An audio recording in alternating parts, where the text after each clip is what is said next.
Billionaire gave his card to a stranger. One day changed everything. Rain fell in thin, steady lines over the city, turning streetlights into long, blurry streaks on the wet road. A black sedan rolled to the curb in front of a glass tower that looked like it had never known dust.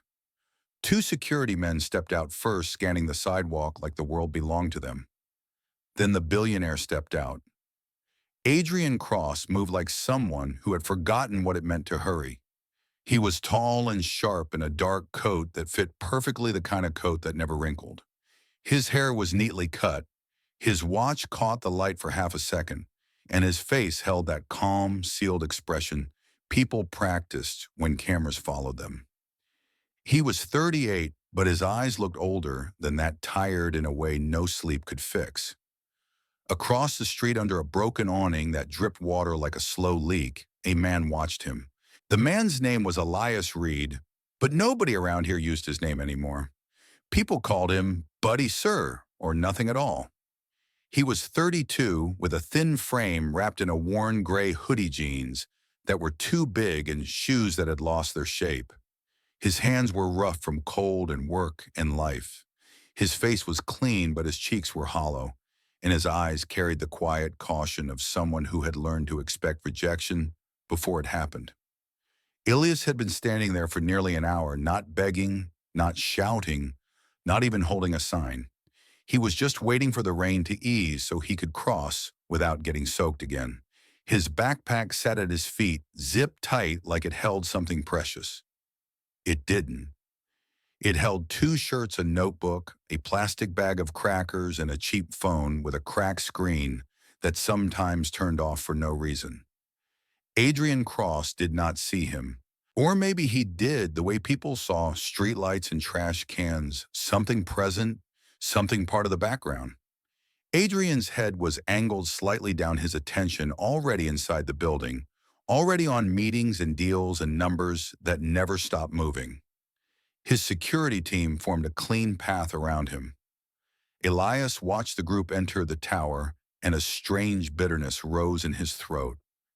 It wasn't hate. Hate took energy. This was something flatter, heavier. The feeling that the world had clear lanes and you were either born into the fast one or pushed into the slow one until you stopped moving at all. A woman in a business suit walked past Elias and glanced at him for half a second, her face tightening as if she'd smelled something unpleasant. She stepped slightly to the side, keeping a careful distance. Elias turned his eyes away quickly, pretending he was studying the rain. He had learned that looking at people too directly made them uncomfortable. It reminded them he was human. Behind the glass doors of the tower, Adrian Cross entered a lobby that smelled like polished stone and expensive coffee. The ceiling was high, the floors shone, and even the air felt controlled, cool, clean, and quiet. People smiled as he passed, not because they liked him, but because his name could change their lives. Mr. Cross, the receptionist, said warmly, standing up too fast. Adrian gave a small nod without stopping. His phone buzzed in his hand. Another message, another reminder, another request. His calendar was a wall of blocks with no empty space. He rode the elevator alone. His security stayed outside. In the mirrored metal, he caught his own reflection, clean, composed, powerful. He should have felt satisfied. Instead, his chest felt tight, like he was wearing the wrong size suit on the inside. He thought of the board meeting in an hour. He thought of the press dinner tonight. He thought of the call he kept delaying, his mother's voice message from 2 days ago that he still hadn't listened to. He stared at his own eyes in the elevator mirror and felt a sudden quiet question press against his mind. Is this it? The elevator dinged. The doors opened onto a private floor with a view over the city. Adrian stepped out into his office where everything was arranged perfectly, desk-aligned chairs placed at exact angles, art chosen by someone else to impress people he didn't fully respect.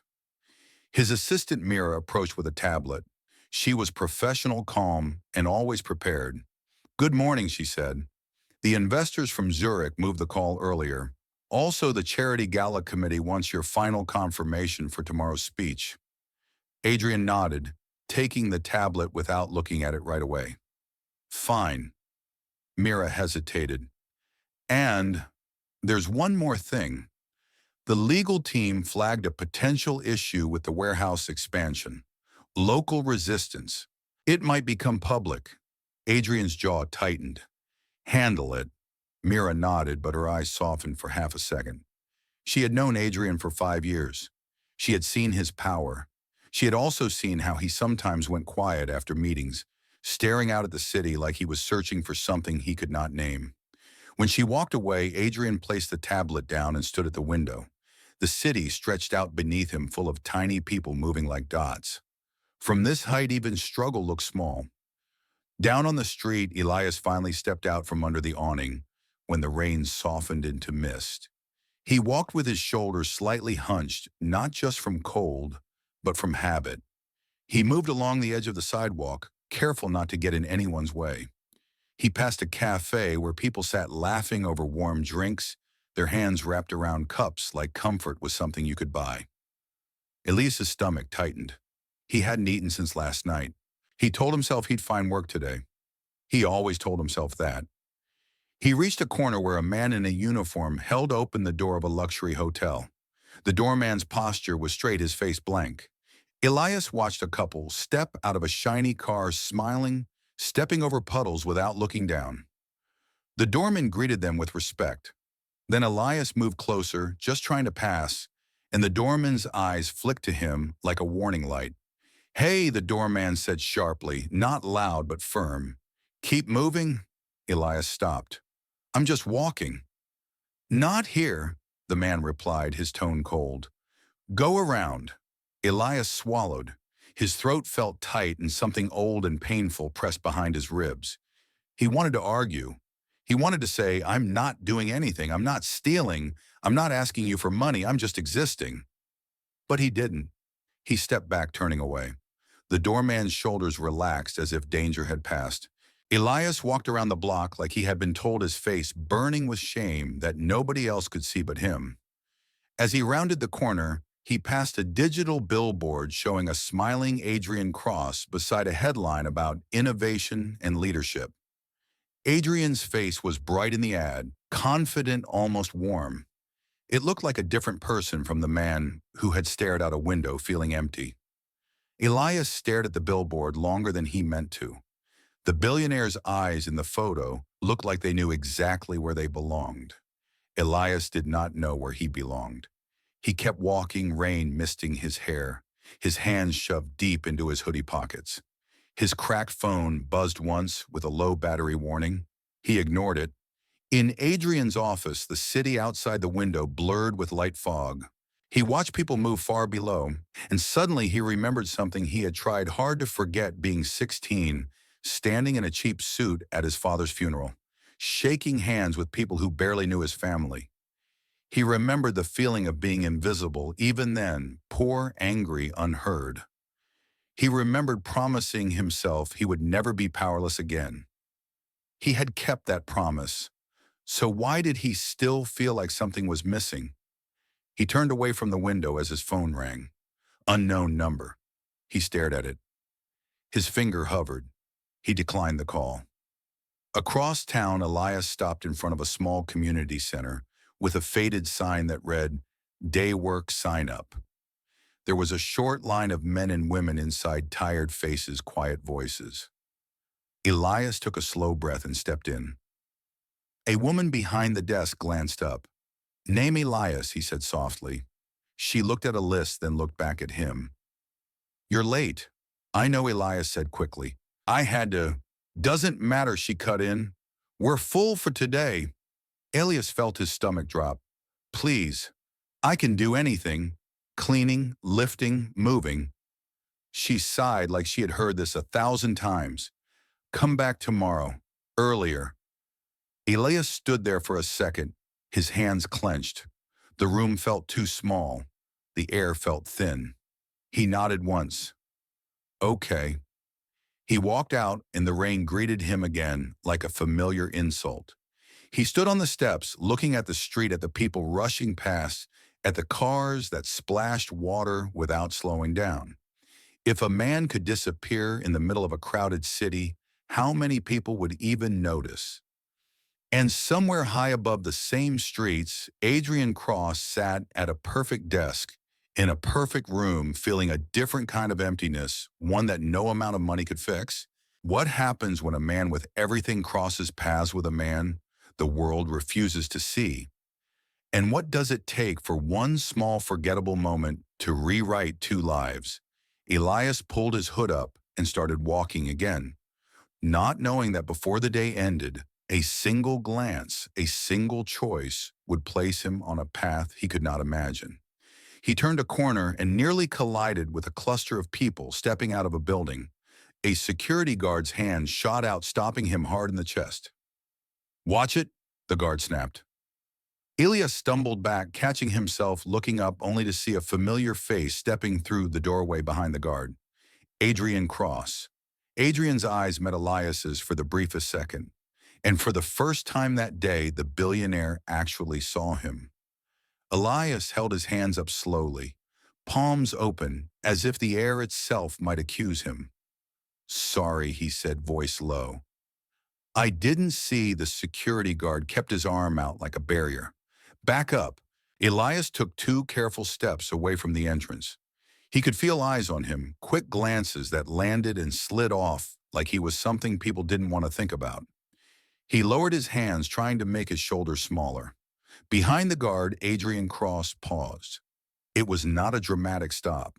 It was the kind of pause that could be explained away as a moment of distraction. But it lasted long enough for Elias to notice. Adrian's gaze stayed on Elias for an extra beat. Not with anger, not with pity, something else, like he was looking at a person and not a problem. Then Mira's voice came from inside. "Mr. Cross, the car is ready." Adrian blinked once as if waking from a thought. His face returned to its usual calm. He gave a tiny nod to the guard. "It's fine," Adrian said. The guard's posture shifted, slightly still tense. "Sir," he almost...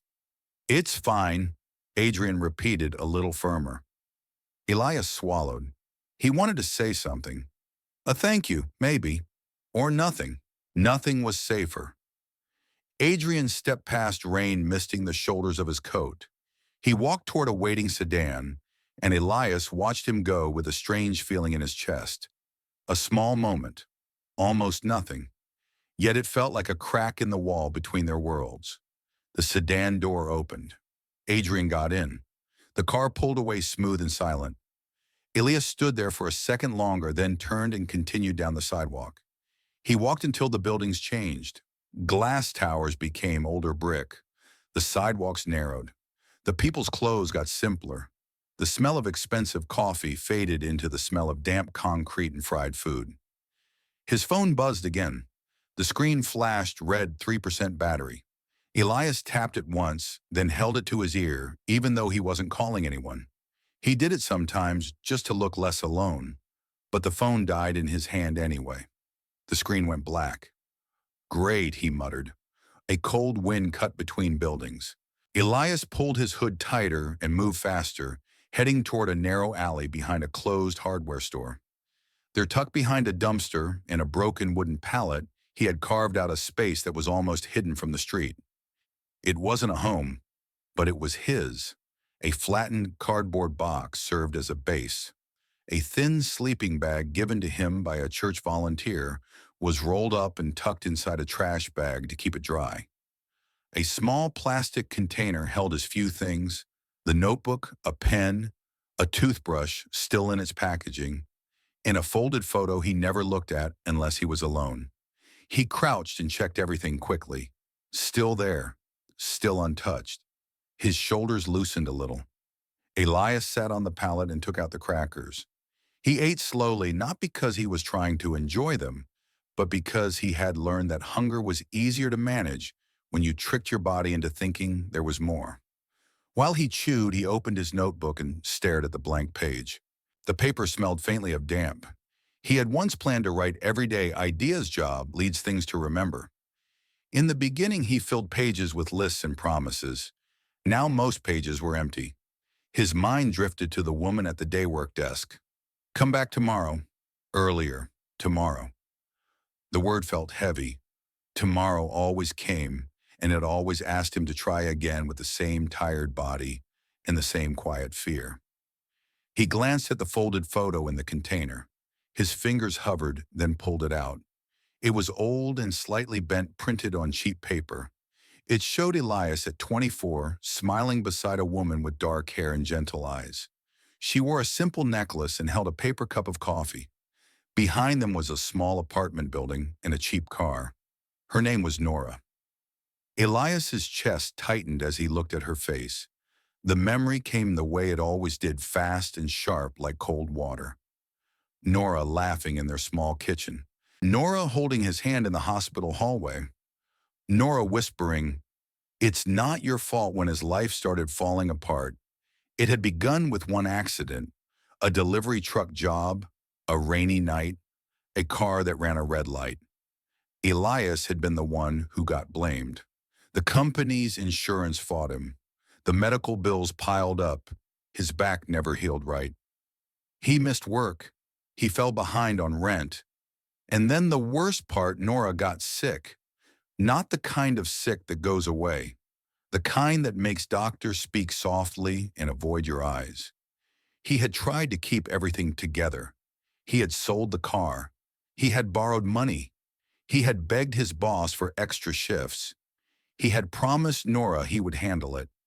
But life did not care about promises. Nora had died in a hospital room with a single window and a view of the parking lot. Elias had been holding her hand, feeling it grow colder, trying to breathe through the sound of the heart monitor changing its rhythm. After the funeral, he had stopped being Elias Reed, the guy who worked hard and paid bills and made jokes. He became Elias Reed, the man who couldn't keep his wife alive. The grief had been like carrying a stone inside his chest. At first, he could still move. Then the stone got heavier. He had lost jobs. He had missed rent. He had burned bridges with friends who didn't know how to help, and he didn't know how to ask. And one day when he came home, the landlord had changed the locks. He had stood in the hallway with a trash bag of his clothes staring at the door, unable to understand how a life could disappear so quickly. Elias folded the photo again carefully and put it back. His eyes stung, but he did not cry. He had learned to save tears for when nobody could see them. Tears in public made people either disgusted or uncomfortable, and Elias couldn't handle either anymore. A sound echoed down the alley footsteps. Elias's spine tightened. He quickly shoved his notebook into the container and stood. A man appeared at the alley entrance, tall and broad, wearing a stained jacket. His hair was messy, his face rough. Elias recognized him. His name was Darnell, and he sometimes slept 2 blocks away. Darnell glanced at Elias's spot and smirked. "You still here?" Elias kept his voice steady. "Yeah." Darnell's eyes scanned Elias's things. "You got food?" Elias's hand tightened around the cracker bag. "Not much." Darnell stepped closer. "Then you should share." Elias swallowed. He had learned the hard way that violence wasn't always loud.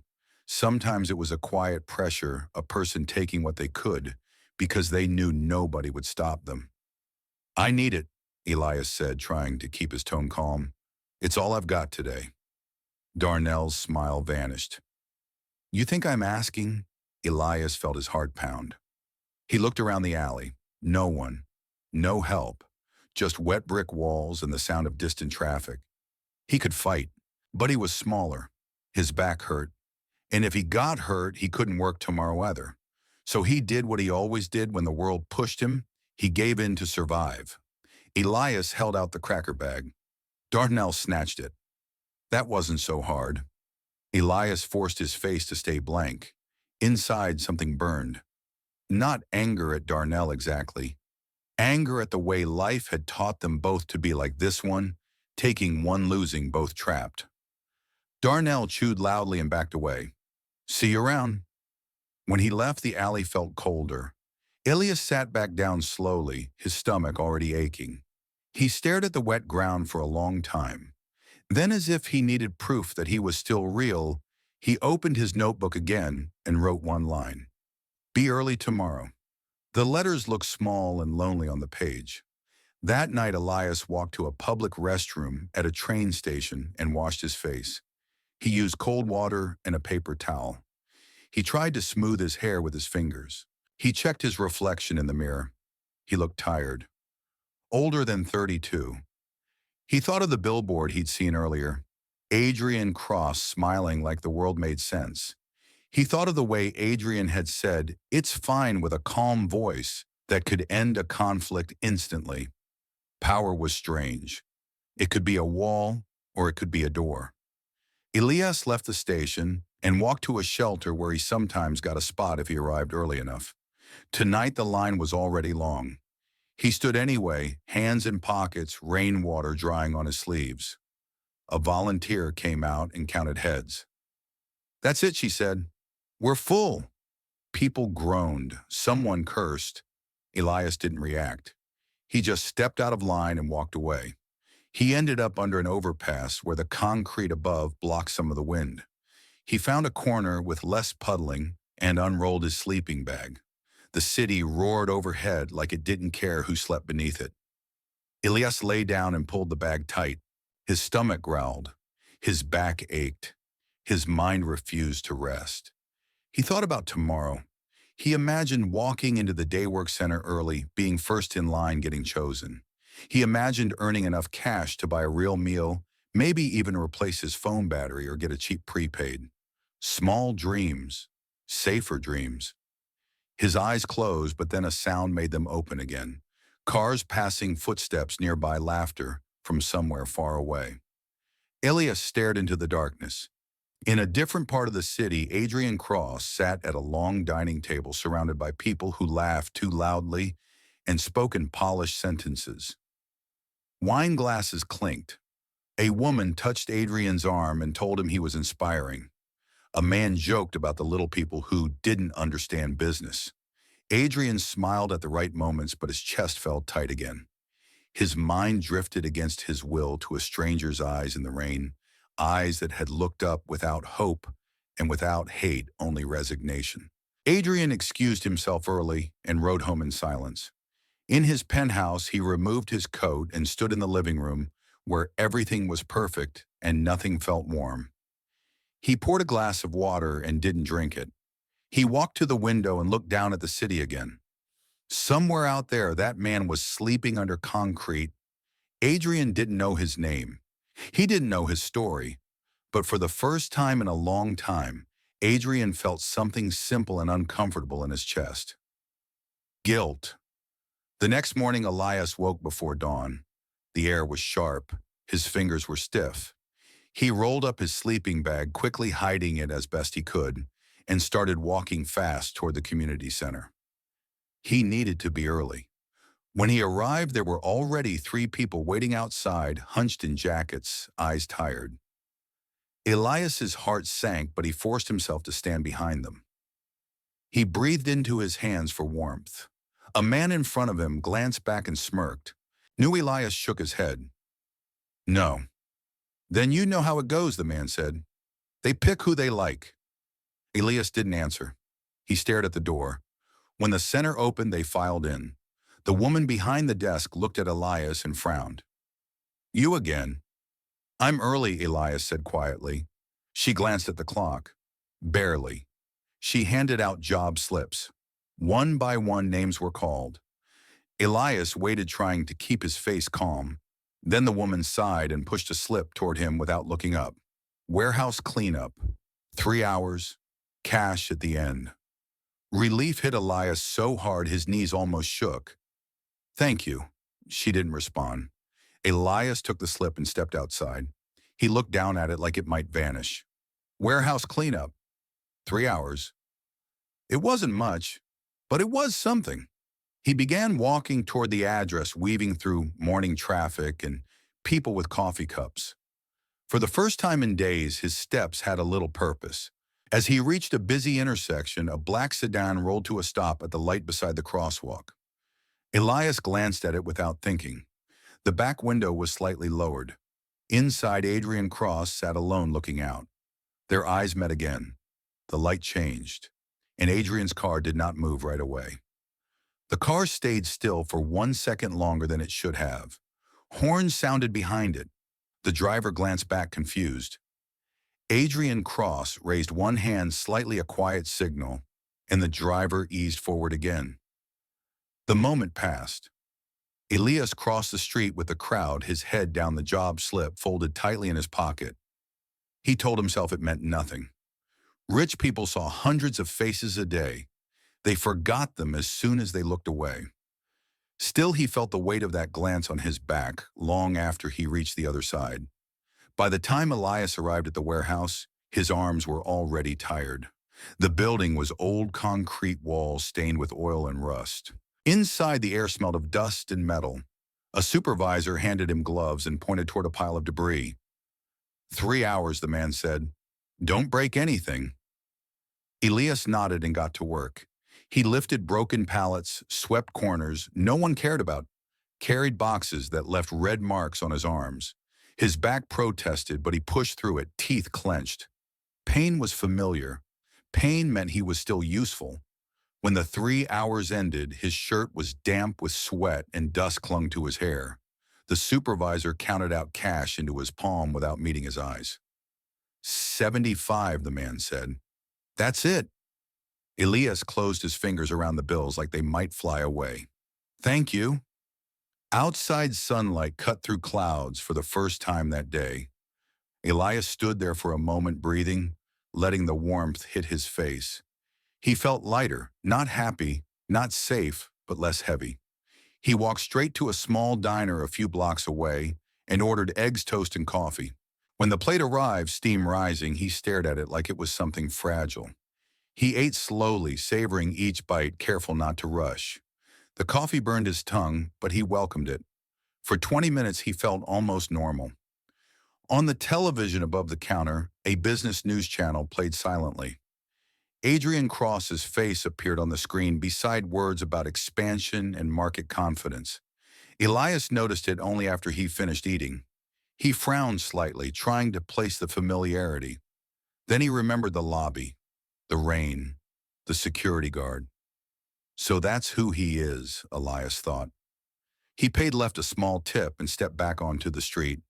With the remaining money, he bought a cheap prepaid phone battery and a sandwich wrapped in paper. He felt like he was making smart choices again, the kind of choices people with a future made. He had no idea how close that future already was. Across town, Adrian Cross arrived at his headquarters earlier than usual. The building reflected the morning sky like a blade of glass. Inside, the halls hummed with low voices and movement. Adrian walked through it all with practiced ease, greeting executives, acknowledging assistants, absorbing information without showing reaction. On the surface, he was in control. Inside, something felt off. He sat in a conference room facing 12 people in tailored suits. Charts glowed on a screen. Numbers climbed upward as they always did. This acquisition puts us in a dominant position, a man said confidently. Public response should be positive. Adrian listened, nodding once. His pen rested between his fingers, unmoving. What about the community impact? Adrian asked suddenly. The room stilled for half a second. The man cleared his throat. Minimal, some temporary displacement. We've followed all legal procedures. Adrian's jaw tightened. Temporary displacement of whom? A woman leaned forward.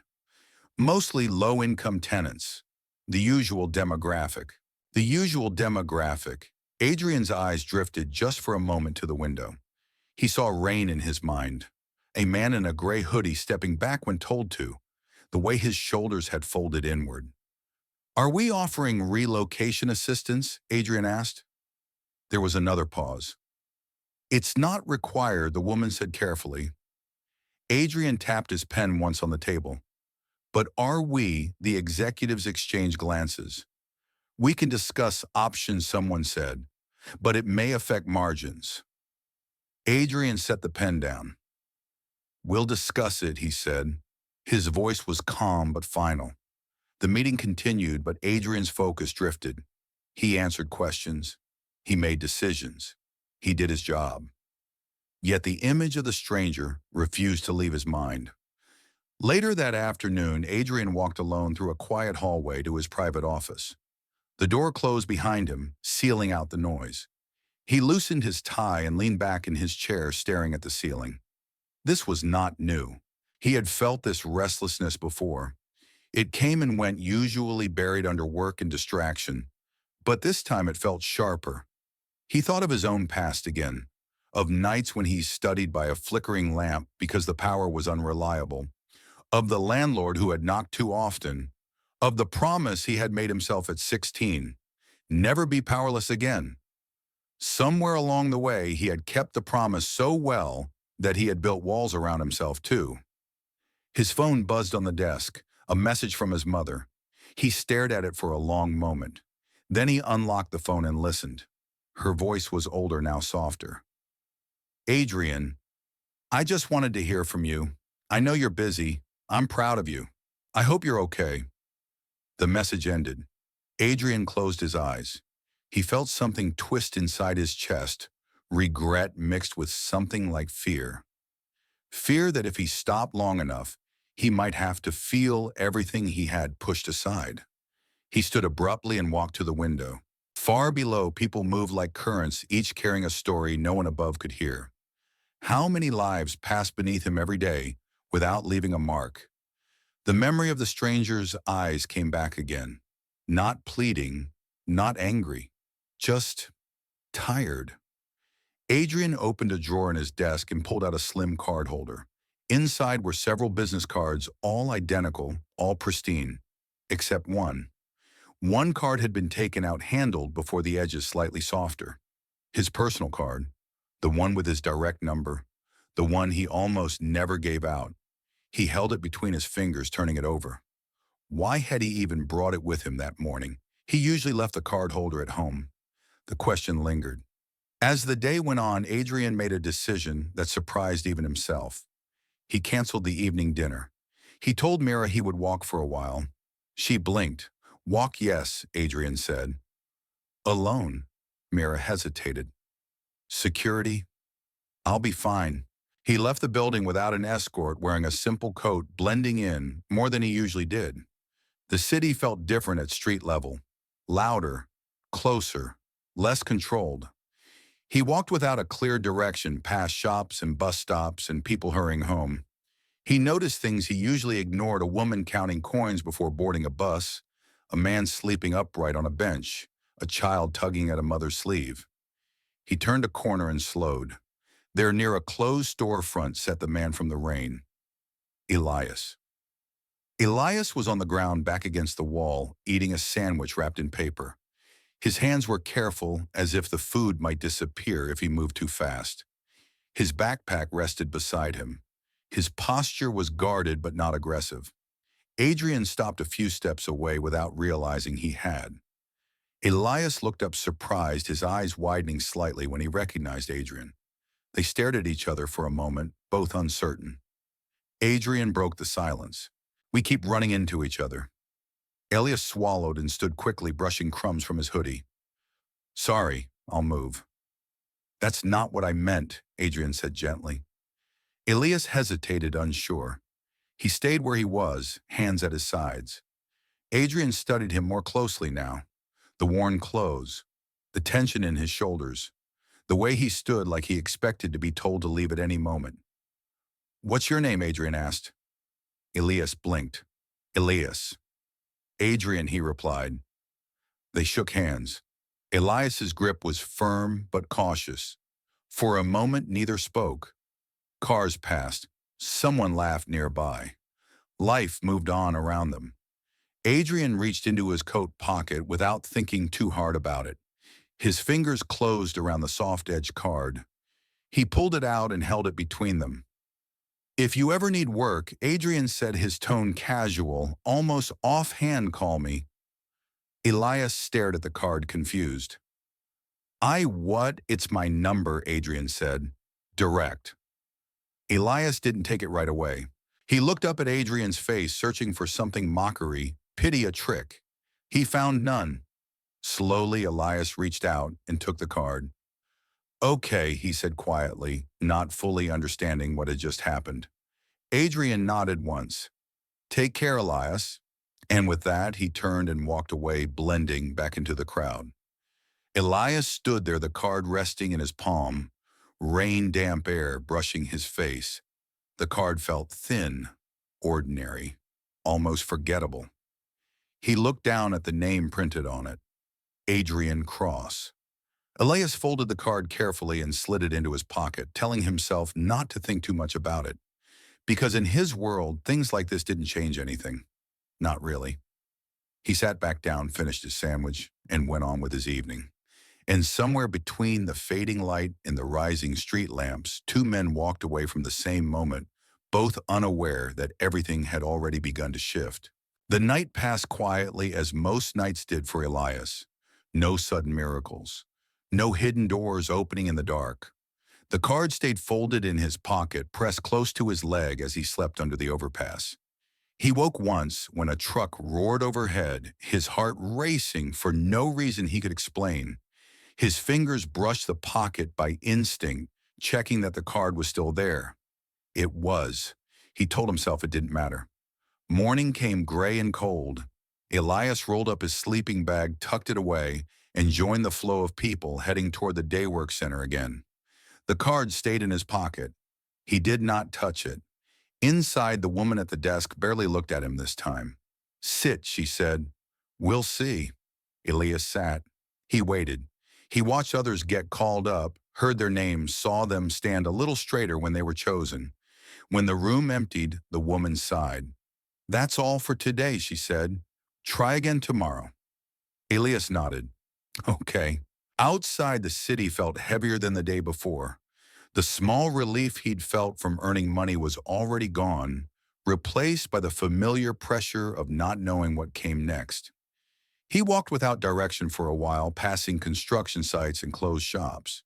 His phone battery was full again, but there were no missed calls, no messages. He checked the time, then locked the screen and slipped it back into his pocket. His fingers brushed the card. He stopped walking. Elias stood on the sidewalk, people moving around him like water around a stone. He pulled the card out and unfolded it slowly. The paper was thick, clean. The name was printed in simple black letters. No flashy design, just a name and a number. Adrian Cross. That was all. Elias stared at it longer than he meant to. He imagined dialing the number. He imagined someone answering confused or annoyed. He imagined being told it was a mistake. He folded the card again and put it back. Don't be stupid, he muttered to himself. People like that didn't hand out cards because they meant something. They did it to feel better about themselves. Or because they were bored. Or because they forgot 5 minutes later. Elias kept walking.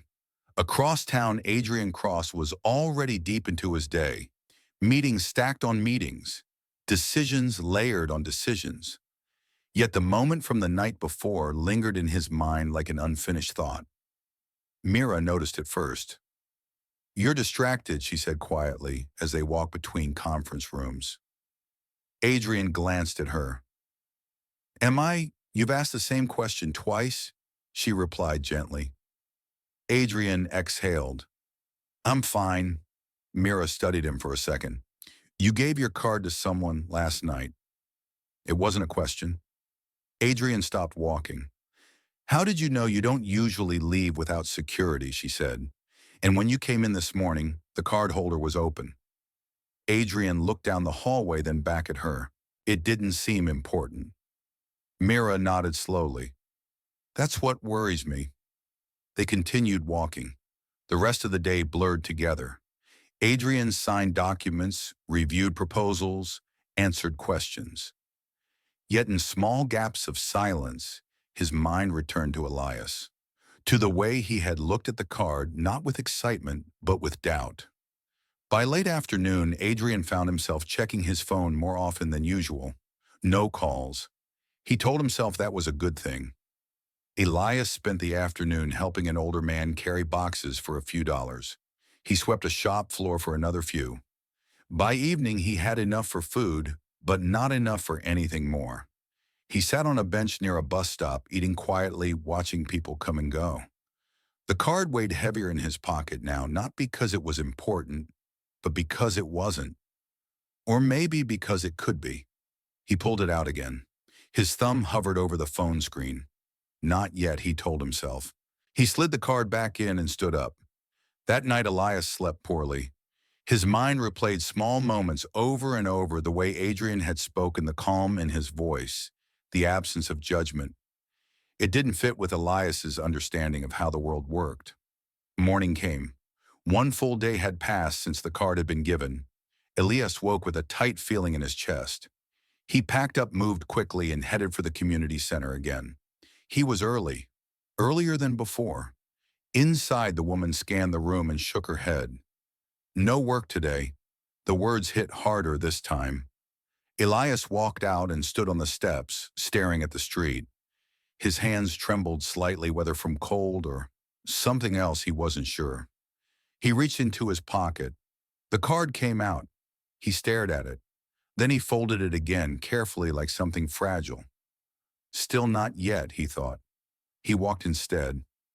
Across the city, Adrian sat in his office, staring at his phone. He hadn't admitted it to himself until now, but he was waiting to see if the small thing he had done meant anything at all. He locked the phone and pushed his chair back. Enough, he said to the empty room. He stood and went to the window. Below, the city moved as always, unaware that two lives were balanced on a thin piece of paper and a choice that still had not been made. Both men went on with their day. Both believed the moment had passed. Neither knew that the delay itself was about to change everything. The second night after the card was given felt longer than the first. Elias lay on his side beneath the overpass, eyes open, watching shadows move along the concrete above him as cars passed. The city never truly slept, but there were moments when it grew quieter, like it was holding its breath. This was one of those moments. His phone rested in his hand. The screen glowed faintly, showing the time, 1:47 a.m. He turned the phone face down and pressed it against his chest. Don't call, he told himself. He had lived too long on almosts and maybes, too long believing that a single moment could fix what years had broken. Hope for him had always been the most dangerous thing. It crept in quietly, made promises it couldn't keep, then left him worse than before. Yet the card was still there. He could feel it through the fabric of his jeans, a thin edge against his leg. Elias rolled onto his back and closed his eyes. Images drifted through his mind without order. The warehouse floor, the diner coffee, Adrian's calm voice, the way the card had been offered without drama, without instructions. If you ever need work, call me. Not now, not tomorrow. Not I'll save you. Just if. Elias exhaled slowly. Morning came with a pale sky and the sound of traffic building layer by layer. Elias packed up and moved before anyone could tell him to. He washed his face in a public restroom, smoothed his hair as best he could, and stared at his reflection. You look fine, he whispered, even though he knew it wasn't true. He walked most of the morning asking at small shops if they needed help. The answers were familiar. No, not today. Try somewhere else. By noon, his legs ached and his stomach tightened. He bought a cheap coffee and sat on a low wall outside a grocery store watching carts roll past. That was when it happened. A man in a uniform stepped out of the store holding a clipboard. He scanned the sidewalk, then pointed at Elias. You, he said. You looking for work? Elias stood too fast. Yes, I can hold on, the man said. I just need someone for unloading. 2 hours, cash. Elias nodded quickly. Yes, I can do that. The work was hard but straightforward. Boxes of produce, cold air, the smell of fruit and cardboard. Elias moved carefully, protecting his back, breathing through the strain. He didn't complain. He didn't slow down. When it was done, the man counted out money and handed it over. You're reliable, he said. Come back tomorrow. The words landed softly, but they stayed. Reliable. Elias thanked him and stepped back into the street, money folded into his pocket. He should have felt relieved. He did feel relieved. But something else stirred beneath it. He stood there for a moment, then pulled out the card. He stared at the number. This time he didn't fold it away. He walked to a quieter corner, away from the noise, and leaned against a brick wall. His thumb hovered over the screen. What if he called and nothing happened? What if someone else answered? What if Adrian didn't remember him at all? Elias closed his eyes. Then he dialed. The phone rang once, twice. His heart pounded so hard he could hear it. On the third ring, someone answered. Adrian Cross. The voice was the same. Calm. Clear. Elias swallowed. Hello. This is Elias. We met a couple of days ago. There was a pause, short, controlled. I know who this is, Adrian said. Elias's grip tightened on the phone. You said I could call if I needed work. Another pause, longer this time. Yes, Adrian said. I did. Elias waited, unsure what came next. Where are you right now? Adrian asked. Near 7th and Harbor, Elias replied. I'm 15 minutes away, Adrian said. Can you wait? Elias felt something shift inside him. Not relief, not excitement, fear. Yes, he said. I can wait. They hung up. Elias stared at the phone as if it might disappear. His hands shook. He shoved them into his pockets and leaned back against the wall, breathing slowly, forcing his body to stay calm. 15 minutes passed like an hour. A black sedan pulled up to the curb. Not fast, not dramatic. The back door opened. Adrian stepped out. He wasn't wearing a suit this time. Just dark pants, a simple coat, no tie. He looked less like a man on a billboard and more like someone real. They stood facing each other on the sidewalk. I'm glad you called, Adrian said. Elias nodded, unsure how to respond. I didn't know if I should. That's usually how it works, Adrian replied. What do you need? The question was direct. No judgment, no assumptions. Elias hesitated. Work, he said honestly. I don't want money. I need something steady. Adrian studied him for a moment. Can you come with me? Elias's pulse jumped. We're to see someone, Adrian said. No promises. Elias nodded. Okay. He got into the car. The inside smelled clean, quiet. Elias sat carefully, hands on his knees, afraid of touching anything. The city slid by outside the window. They didn't talk much. Adrian asked a few questions. Elias answered simply. No long stories, no excuses. They stopped at a mid-sized building near the edge of the business district. Not a tower, not a warehouse. Something in between. Inside, Adrian led him to a small office where a woman sat at a desk. Lena, Adrian said. This is Elias. Lena looked up curious. Hi. He's looking for work, Adrian continued. Temporary. Maybe more. Lena glanced at Elias, then back at Adrian. Doing what facilities, Adrian said. Maintenance support, inventory, whatever you need. Lena raised an eyebrow. You trust him? Adrian didn't look at Elias when he answered. Yes. Lena nodded slowly. All right. Fill out the basics. Elias stared at the form she slid toward him. His name. His address. He froze. His voice dropped. I don't have one. Lena paused. Adrian stepped in smoothly. Use the office address for now. Lena hesitated, then shrugged. Fine. Elias filled out the rest with careful handwriting. When he was done, Lena stood. Start tomorrow, she said. 7 a.m. Elias looked up. Tomorrow, yes, she said. You good with that? Elias nodded, throat tight. Yes. Outside, the afternoon light felt different, sharper, brighter. Adrian walked with him to the curb. I won't be here every day, he said. This isn't charity. You show up, you work, you earn it. I will, Elias said quickly. I know, Adrian replied. They stood there for a moment.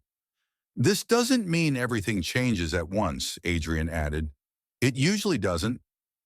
Elias nodded. I know. Adrian held out his hand. Elias shook it. As the sedan pulled away, Elias remained on the sidewalk staring at the building. His chest felt tight, but not in a bad way. Something irreversible had started. Across town, Adrian sat in the car staring out the window. He felt a strange mix of satisfaction and unease. He had opened a door. Now he had to live with what walked through it. He checked his phone. A message from Mira. "You missed the last call. Everything okay?" Adrian typed back, "Yes, just busy." He set the phone down. One small card, one delayed call. And now neither man could turn back. Had Elias just taken a step toward stability, or had Adrian just invited chaos into his carefully controlled world? The city did not answer. It simply kept moving. Elias arrived at the building before the sun fully rose. The street was quiet, washed in pale blue light. He stood outside for a moment, checking the address again, even though he already knew it was right. His backpack felt heavier than usual, stuffed not with more things, but with nerves. 7 a.m. He took a breath and went inside. Lena looked up from her desk. "You're early." "Yes," Elias said. "I wanted to be." She nodded once. "Good. Badge is temporary. Don't lose it." She handed him a plastic card with his name printed in black. Elias stared at it for a second before clipping it to his hoodie. A badge. With his name. Lena led him through a back hallway. "Start with inventory and storage, then help Marco with maintenance." Marco turned out to be a broad man in his 40s with tired eyes and a voice that carried easily. "You Adrian's guy?" Marco asked. Elias shook his head quickly. "Number. I'm just here to work." Marco snorted. "Everyone's here to work." He handed Elias a pair of gloves. "Follow me." The hours passed slower than Elias expected. Not because the work was hard, it was honest, simple, but because he kept waiting for something to go wrong. A mistake, a shout, someone realizing he didn't belong. But nothing happened. He counted boxes, he swept floors, he fixed a loose shelf with Marco's guidance. When his back tightened, he adjusted carefully and kept going. At noon, Marco clapped him on the shoulder. "You're solid," he said. "Most guys quit by now." Elias felt a small, unfamiliar warmth spread through his chest. "Thanks." During lunch, Elias sat alone with a sandwich he had brought, eating slowly. He watched others talk in small groups. No one stared at him. No one told him to move. For the first time in a long while, he felt invisible in a good way. Across the city, Adrian Cross sat in a conference room facing a very different kind of resistance. "This is inappropriate," a board member said flatly. "You hired someone without vetting." Adrian's expression remained calm. "It's a temporary position." "That's not the point," another added. "People talk. They already do. You give one man a chance and suddenly it's a statement about what Adrian asked." The room went quiet. "About guilt," the first man said. "About image. About weakness." Adrian leaned back slightly. "Or about leadership." A woman folded her arms. "You're blurring lines. Personal judgment shouldn't override structure." Adrian's jaw tightened. Structure without judgment becomes cruelty. Silence fell again, heavier this time. "We'll monitor the situation," someone said finally. "But this cannot become a pattern." Adrian nodded once. "Understood." The meeting ended, but the tension followed Adrian back to his office. Mira waited there, arms crossed. "They're nervous," she said. "They always are," Adrian replied. "This time it's about you," she said. "They think you're changing." Adrian paused. "Am I?" Mira studied him. "Yes." Adrian said nothing. By mid-afternoon, Elias was sent to deliver supplies to another floor. As he stepped into the elevator, two men inside fell silent. Their eyes flicked to his badge. One of them smirked. New Elias nodded. "Yes." "Temporary," the man said, not asking. "Yes," Elias replied evenly. The man laughed quietly. Figures. Elias felt the familiar heat of shame rise, but he kept his face neutral. He stared at the floor numbers lighting up, willing the ride to end. When the doors opened, he stepped out quickly. Later, as he returned to storage, Lena called him into her office. Background check flagged an issue, she said. Elias's stomach dropped. I relaxed, she said. It's not criminal. Just gaps. No address. Inconsistent employment. Elias nodded, eyes down. I can explain, Lena sighed.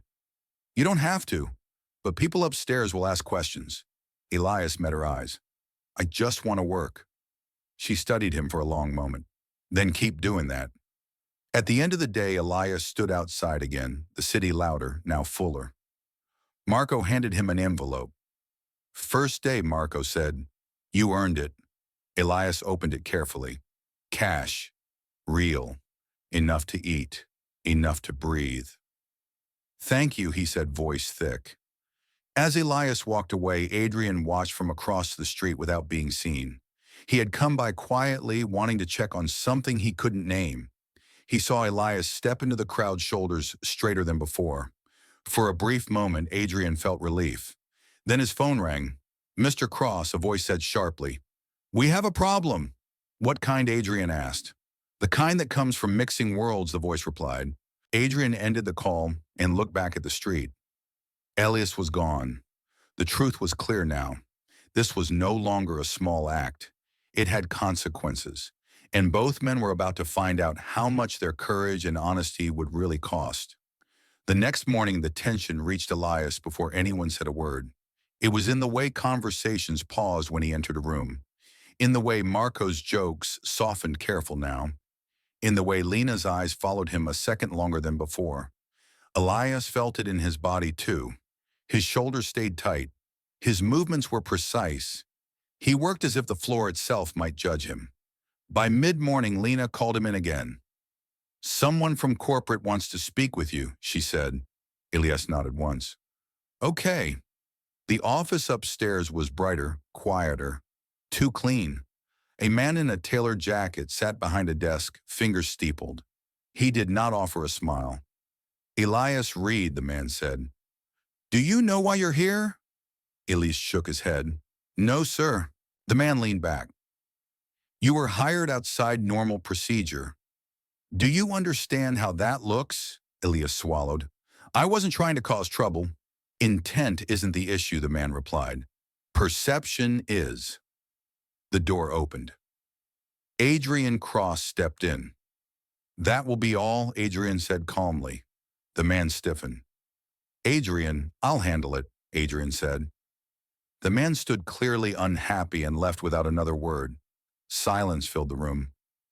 Elias stood frozen, eyes fixed on the floor. You don't need to explain, Adrian said gently. Elias shook his head. I don't want special treatment. You're not getting it, Adrian replied. You're getting a chance. Elias looked up. That's more than most people get. Adrian met his gaze. That doesn't make it wrong. Elias's voice cracked despite his effort. I just don't want to be the reason you get problems. Adrian studied him. Problems are part of my job. They stood there, two men from opposite ends of the city, bound now by a decision neither could undo. By the end of the week, the questions slowed. People noticed things. Elias showed up early. He stayed late when asked. He didn't complain. He didn't cut corners. He fixed what he broke and owned his mistakes. Marco stopped hovering. Hey, Marco, said one afternoon, handing Elias a tool. You want full-time? And Elias stared. What, Lena's pushing for it, Marco said. You've earned it. Elias felt dizzy. I don't know what to say. Say yes, Marco said, smiling. Across town, Adrian faced his own reckoning. The board meeting was tense. Voices rose. Words like precedent and liability filled the room. Adrian listened, then spoke quietly. This isn't about one man, he said.